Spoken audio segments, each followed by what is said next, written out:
जय हिंद। आज हम देखेंगे कि पदार्थ का अवस्था कैसे परिवर्तन करते हैं। पदार्थ का अवस्था परिवर्तन करने का मतलब क्या है कि जैसे कि मान लीजिए कोई ठोस है तो उसको द्रव में कैसे परिवर्तित हो जाता है, कैसे वो गैस में सीधे परिवर्तित हो जाता है, कैसे कोई द्रव एकदम गैस में परिवर्तित होकर लगता है कि एकदम द्रव ही है लेकिन वो क्या होता है, गैस में माना जाता है। इसको हम इस वीडियो में देखेंगे। चलिए वीडियो को स्टार्ट करते हैं और देखते हैं इस स्ट्रक्चर के द्वारा कि कैसे हम किस प्रकार से कि ठोस को द्रव में बदलेंगे, द्रव को ठोस में बदलेंगे और ठोस को गैस में बदलेंगे और गैस को सीधे ठोस में कैसे बदल देते हैं। चलिए इस वीडियो को स्टार्ट करते हैं और देखते हैं इसके बारे में। देखिएगा, पहले सबसे पहले हम देख लेते हैं यहाँ पे कि गलन क्या होता है। गलन का मतलब, गलन यानी कि अगर मान लीजिए गलन यानी कि जैसे ठोस है तो उसको पिघलना यानी कि मेल्ट मतलब होता है ना पिघलना। तो मेल्टिंग एंड मेल्टिंग पॉइंट यानी कि गलन तथा गलनांक, मेल्टिंग एंड मेल्टिंग पॉइंट। चलिए देखिएगा, मेल्टिंग क्या होता है अर्थात गलन क्या होता है। तो गलन के बारे में अगर हम बात करें तो कैसे गलन होता है। मान लीजिए कोई ठोस है, हमने ले लिया बर्फ़, ठीक है, बर्फ़, ठीक है। चलिएगा, बर्फ़ जो होता है कि बर्फ़ को हम मान लीजिए वैसे अगर रख दें तो अगर फ्रिज में है तो वो नहीं पिघलेगा, लेकिन अगर उससे किसी ताप के द्वारा, ताप का मतलब जैसे कि अगर हमने कटोरा में उसे क्या किया कि रख के और हमने आग पे रख दिया तो क्या हो जाएगा कि वो गल के क्या हो जाएगा, द्रव के रूप में परिवर्तित हो जाएगा। तो यही हमारा क्या होता है, गलन कहलाता है। अर्थात कि वह ठोस जो कि उसमें उष्मा देने पे वो पिघल जाता है, वही क्या कहलाता है, गलन कहलाता है। इतना बात आप लोगों को समझ में आया। अब यहाँ पे देखिएगा गलन का कैसे हमने इसके द्वारा, स्ट्रक्चर के द्वारा बताया हमने।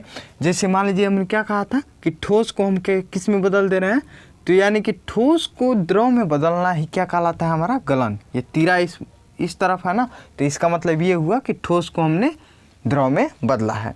चलिए अब देखते हैं यहाँ पे इसी के साथ आता है गलनांक। गलनांक जो होता है वो उसको कैसे देखते हैं। तो देखिएगा, गलनांक जो होता है वो हमने क्या बताया था कि जिस भी ठोस को गर्म करना है तो उस गर्म जो करते हैं ना, वो ताप, अगर मान लीजिए किसी भी चीज़ को गर्म कर रहे हैं तो आग देंगे, उसका ताप होगा कुछ न कुछ। तो जो ताप होता है ना, उसी को हम क्या कहते हैं, गलनांक। यानी कि जो चीज़ जिस टेम्परेचर पे वो चीज़ यानी कि गलन होगा, जिस टेम्परेचर पे वो गलन होगा, वही क्या कहलाता है, हमारा गलनांक कहलाता है। इतना बात समझ में आया। चलिए अब देखिएगा, अब आता है हमारा हिमीकरण। क्या होता है, हिमीकरण। हिमीकरण का मतलब हिम आप लोगों ने सुना होगा। हिम जो हिमालय है, हिमालय पे क्या होता है, अधिकतम बर्फ़ होता है। तो उसका मतलब ये हिमीकरण दिया है, यानी कि बर्फ़ का जमना, यानी कि बर्फ़ का जमना। जमना का मतलब जैसे मान लीजिए कोई द्रव है, उसको हमने ज़्यादा उसका टेम्परेचर कम कर दिया, एकदम माइनस में कर दिया, तो जीरो पर, वैसे ही तो जीरो पर ही बर्फ़ जम जाता है, लेकिन अगर हमने माइनस कर दिया तो एकदम बर्फ़ की तरह एकदम ढेर हो जाएगा बर्फ़ ही, ठीक है। तो यही क्या कहलाता है, हिमीकरण। यानी कि जैसे हमने किसी भी द्रव को अगर उसका ताप एकदम कम कर दें, किसी द्रव का अगर ताप कम कर दें तो वो कैसा हो जाएगा, हिमीकरण। यानी कि एकदम हिम बन जाएगा, एकदम बर्फ़ बन जाएगा, एकदम ओला बन जाएगा। लोग कहते हैं ना ओला की बारिश, ठीक है, वही है। तो क्या हो जाएगा, एकदम ओला बन जाएगा। चलिए अब देखते हैं हिमांक। हिमांक क्या होता है, हिमांक वो होता है ना जो हिमीकरण जिस पे बना होता है। यानी कि मान लीजिए टेम्परेचर हमने दिया है किसी द्रव को हिम में बदलने के लिए, तो उस जो द्रव होता है ना, उस द्रव को जो ताप दिए हैं, उसी ताप को हम कहते हैं हिमांक, ठीक है। जो ताप देते हैं उसको हिमांक। जो भी ये गलनांक, हिमांक, क्वथनांक है ना, वो सब ताप है, उसका टेम्परेचर है। तो उस टेम्परेचर को ही समझ लीजिए हिमांक कहते हैं। यहाँ पे गलन, थोड़ा सा आग दिए तो उसको क्या कहें, गलनांक। यहाँ पे थोड़ा सा टेम्परेचर घटाए तो क्या हुआ, हिमांक। अब इस स्ट्रक्चर पे देखिए हिमीकरण कहाँ है, तो हिमीकरण आप सीधे सीधे देख सकते हैं कि द्रव को ठोस में बदलना ही हिमीकरण कहलाता है। इतना बात समझ में आया? आप लोगों को ये दोनों क्लियर हो गया। चलिए अब देखते हैं यहाँ पे ऊर्ध्वपातन क्या होता है। देखिएगा यहाँ पे ऊर्ध्वपातन जो होता है ये एकदम मोस्ट इम्पोर्टेंट है, मोस्ट इम्पोर्टेंट। कैसे? यहाँ पे देखिएगा थोड़ा सा कि ठोस को एकदम सीधे गैस में परिवर्तित कर देना। एकदम आप कोई भी चीज़ अगर देखे होंगे कोई कि एकदम ठोस से सीधे गैस में परिवर्तित हो। अगर बर्फ़ जो होता है वो अगर पिघलेगा तो वो द्रव में परिवर्तित होगा। लेकिन अगर आपने कोई चीज़ देखा हो तो कमेंट में ज़रूर बताइएगा, कोई चीज़ नया देखा होगा आप लोगों ने कि एकदम ठोस जो है सीधे गैस में परिवर्तित हो रहा है, तो उसको आप कमेंट में मुझे ज़रूर बताइएगा ताकि हम भी को तो कुछ जाने। अलग चीज़ मान लीजिए कोई चीज़ होगा, लेकिन वैसे हम एग्जांपल देंगे आप लोगों को। देखिएगा कि ऐसा वस्तु या फिर ऐसा चीज़ या ऐसा पदार्थ या ऐसा द्रव्य जो कि ठोस से सीधा किस में परिवर्तित होता है? गैस में। क्या चीज़? कि ऐसा द्रव्य जो ठोस से सीधे गैस में परिवर्तित होता है, वही क्या कहलाता है? हमारा ऊर्ध्वपातन कहलाता है। ठीक है, जो सीधे गैस में परिवर्तित होता है वो क्या कहलाता है? ऊर्ध्वपातन कहलाता है। और जो चीज़ परिवर्तित होता है, जो द्रव्य परिवर्तित होता है, जो पदार्थ परिवर्तित होता है, अगर मान लीजिए कर्पूर है, कर्पूर एग्जाम्पल के तौर पे होता है कि कर्पूर जो होता है ना वो एकदम उसको अगर जला देंगे तो कहाँ द्रव में परिवर्तित होता है? पिघलता ही नहीं है, सीधे वो किस में परिवर्तित हो जाता है? गैस में परिवर्तित हो जाता है। ठीक है, तो वही जो कर्पूर है ना उसको कहेंगे ऊर्ध्वपातज। ठीक है, ऊर्ध्वपातज। लेकिन जो परिवर्तित हो रहा है गैस में उसको हम क्या कहेंगे? उस प्रक्रिया को क्या कहेंगे? तो ऊर्ध्वपातन कहेंगे। ठीक है, इतना बात आप लोग क्लियर हुआ?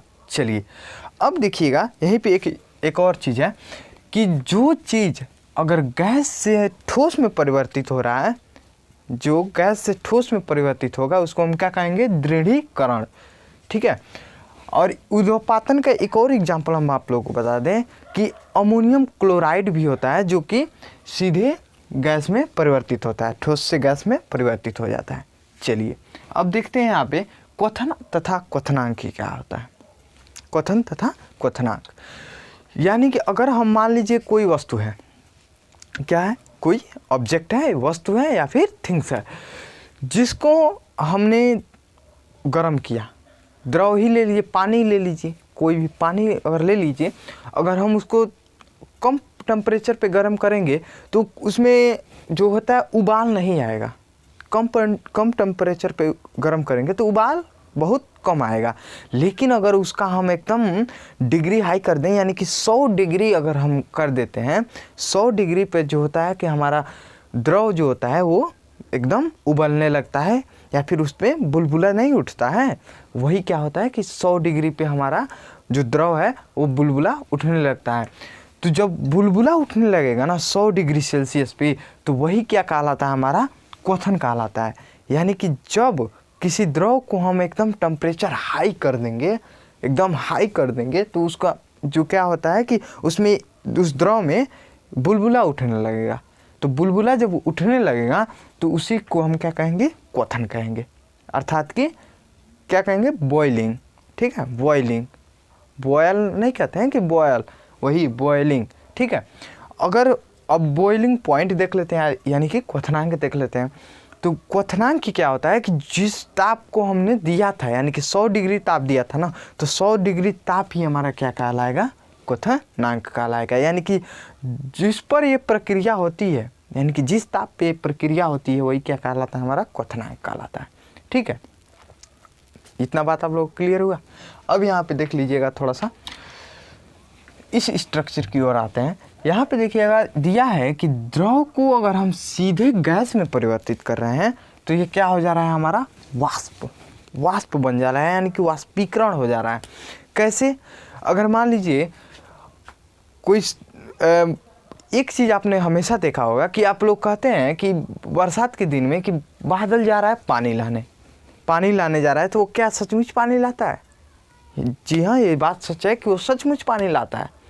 यानी कि ये नहीं कि अब वहाँ से जाकर वहाँ से उठा कर ले आया तब बरसाएगा, वो मानसून बनता है, उसका भी एक अलग चैप्टर बनेगा आप लोगों के लिए, ठीक है।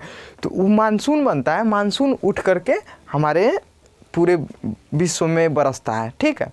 कई जगह तो बारिश ही नहीं होती है, सब विश्व का कहने का मतलब ये नहीं है कि अब कहेंगे कि अब अफ्रीका में भी कई जगह बारिश नहीं होती है, ठीक है।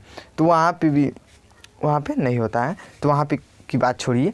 चलिए अब देखते हैं वाष्प में सीधे कैसे परिवर्तित होता है द्रव। तो हम कहाँ थे कि बादल पानी लाने जा रहा था, तो वहाँ पे देखिएगा कि जब कड़ी धूप निकलता है ना, तो उसमें से वाष्प बन के निकलता है, इससे धुआं की तरह। चाहे आप पानी गर्म कीजिएगा ना, तो उस पानी गर्म करेंगे जब, तो उसमें से क्या होता है कि एकदम धुआं की तरह वाष्प निकलता है, जिसको लोग भाप बोलते हैं, गाँव में भाप बोलते हैं।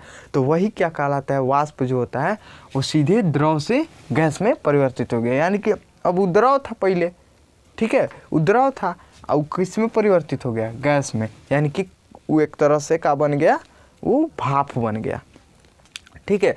तो वाष्प क्या होता है आप लोगों ने समझ लिया होगा, किसी भी चीज़ को गर्म करते हैं तो वो भाप के रूप में परिवर्तित हो जाता है। अब देखिए संघनन क्या होता है, इसमें बहुत कन्फ्यूजन होता है कि संघनन कैसे होता है आखिरकार। इसी दोनों में बहुत कन्फ्यूजन होता है कि संघनन क्या होता है। संघनन आप देखेंगे कि तो सीधे गैस से सीधे किस में परिवर्तित होगा, द्रव में। ये तीरा इस ओर है, यानी कि तीरावा का मुँह इस तरह पर है ना, तो ये क्या होगा, इससे इसमें परिवर्तित हो रहा है, यानी कि गैस से द्रव में परिवर्तित हो रहा है, ठीक है। तो आप लोगों ने कभी देखा होगा कि सर्दी के मौसम में आप बाइक या फिर साइकिल चला कर पढ़ने जा रहे होंगे, तो आपके पास ये पूरा एकदम छाप लेता है, क्या एकदम छाप लेता है पूरा, इथी कोहरा, ठीक है, कोहरा एकदम छाप लेता है। तो आप लोग ऐसे मुँह पूछते होंगे, तो हाथों में लग जाता है पानी, आखिरकार वो कहाँ से आता है, ठीक है। तो वही क्या कहलाता है, हमारा संघनन कहलाता है। यानी कि जब गैस में द्रव का मिश्रण होगा, ठीक है, द्रव का मिश्रण होगा, अगर आप जाएंगे तो वो क्या होगा, आपके शरीर पे लग जाएगा, जो क्या होगा आपको द्रव के रूप में दिखाई देगा, वही क्या कहलाता है, हमारा संघनन कहलाता है। इतना आप लोगों ने समझ लिया होगा। अब एक बार फिर से मैं दोहरा देता हूँ कि ये इस स्ट्रक्चर के बारे में, ताकि एकदम डीपली आप लोगों को समझ में आ जाए। तो आप देखिएगा, पहले हम देखते हैं ऊर्ध्वपातन के बारे में। तो ऊर्ध्वपातन क्या होता है कि जो चीज़ ठोस से सीधे गैस में परिवर्तित होता है, यानी कि जो चीज़ ठोस से एकदम गैस में परिवर्तित होगा वही क्या होगा, ऊर्ध्वपातन होगा। और जो वस्तु का परिवर्तित होगा उसी को हम क्या कहेंगे, ऊर्ध्वपातज कहेंगे, ठीक है। और ऊर्ध्वपातज में क्या क्या आ जाएगा, जैसे कर्पूर आ जाएगा, अमोनियम क्लोराइड आ जाएगा, ठीक है। अब देखिए, जो चीज़ गैस से सीधे कहाँ परिवर्तित होगा, ठोस में परिवर्तित होगा, गैस से ठोस में, वो क्या कहलाएगा, दृढ़ीकरण कहलाएगा, ठीक है।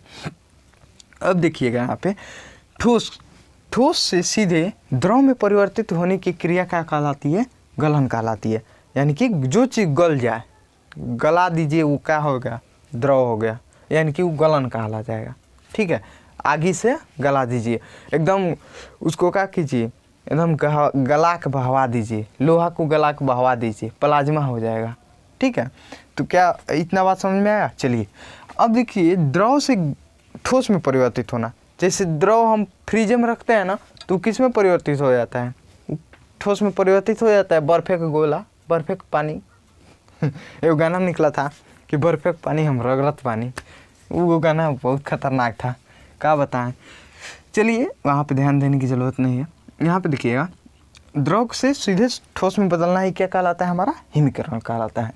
चलिए अब देखिएगा, अगर हम सीधे द्रव से गैस में परिवर्तित कर रहे हैं तो वो क्या कहलाएगा, वाष्पन कहलाएगा या फिर वाष्पीकरण कहलाएगा। यानी कि जो भाप उठता है वही क्या कहलाता है, हमारा वाष्पीकरण कहलाता है या फिर वाष्पन कहलाता है। अब देखिएगा, जो कोहरा होता है, कोहरा ही क्या कहलाता है, हमारा संघनन कहलाता है। इतना बात आप लोगों को समझ में आ गया होगा। अब देखेंगे इसके बाद से अगली वीडियो में, नेक्स्ट टॉपिक में, कि इसके बाद से क्या होता है।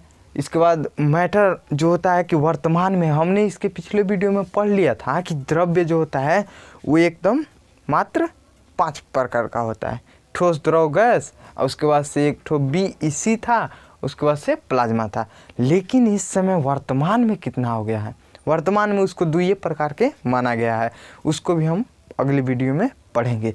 तब तक के लिए इतना ही पढ़िए लो, इसका नोट्स बना लीजिएगा, ये बहुत ही इम्पोर्टेंट है यूपी बोर्ड के लिए, जो कि क्लास 10th में है। एकदम इसमें से पक्का है वो क्वेश्चन पूछेगा, ठीक है। तो इसको आप लोग एकदम रट्टा मार लीजिएगा।